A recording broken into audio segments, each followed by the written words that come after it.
ઘોડીના મોતનો મલાજો જાળવતો કાઠી ક્ષત્રિય સમાજ 40 વર્ષથી પોતાની પાસે રહેલી જીવથી પણ વધારે વાલી ઘોડીને સ્વજનની જેમ અંતિમ સંસ્કાર અપાયા.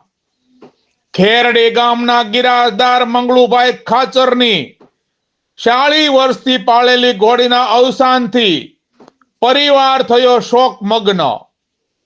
ચોટીલા તાલુકાના ખેરડી ગામના વતની મંગળુભાઈ જીલુભાઈ ખાચરની ઘોડીએ 40 વર્ષના સંગાથ સાથ બાદ પોતાના પ્રાણ ત્યાગતા દરબાર મંગળુભાઈને ખૂબ જ આઘાત લાગ્યો હતો. છેલ્લા 40 વર્ષથી આ ઘોડી મંગળુભાઈ પાસે જ હતી. મંગળુભાઈ ખાચરે પોતે જ ઉછેર કરી મોટી કરી હતી. ઘોડી અને તેમના પાલક એવા દરબાર મંગળુભાઈના દરડા મળી ગયા હતા. ઘોડી પ્રત્યે દરબાર મંગળુભાઈને અપાર પ્રેમ અને લાગણી હતી, જેથી ઘોડીનું 40 વર્ષની વયે દેહાવસાન થતા દરબાર શ્રી મંગળુભાઈ ખાચરે ઘોડીની સમાધિ આપવાનું પણ એમની હોટલ પાસે હનુમાનજીના મંદિર પાસે હનુમાનજી મહારાજના સાનિધ્યમાં આપવાનું નક્કી કર્યું હતું.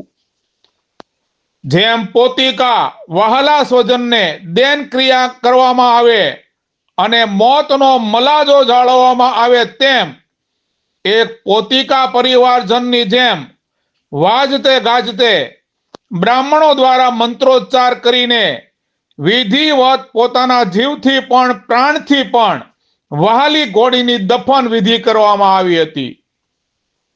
કાઠી ક્ષત્રિય દરબાર સમાજનો ઘોડી સાથેનો લગાવ પ્રેમ પહેલેથી ખૂબ જ ગાઢ રહેલો છે.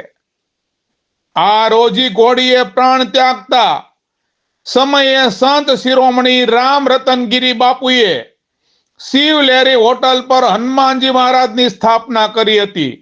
તેની પ્રદક્ષિણા કરીને ઘોડીએ પ્રાણ છોડ્યા હતા. એ ઘટના કહો કે સંજોગ કહો, જે કહો તે, પણ એક આશ્ચર્યજનક ઘટના માનવામાં આવે છે અને ઘોડાને દેવ મુનિ પ્રાણી માનવામાં આવે છે. માટે જ તો કહેવાયું છે કે કોઈ ઘોડો, કોઈ પરખડો, કોઈ સચંગી નાર, સર્જન હારે સરજ્યા, તીનું રતન સંચાર. ભલી ભૂમિ, ભલા માનવી, ભલે ઉગ્યા ભાણ, ભારતમાં ભાળી નહીં, ભલે ઉગ્યા સૂરજ ભાણ.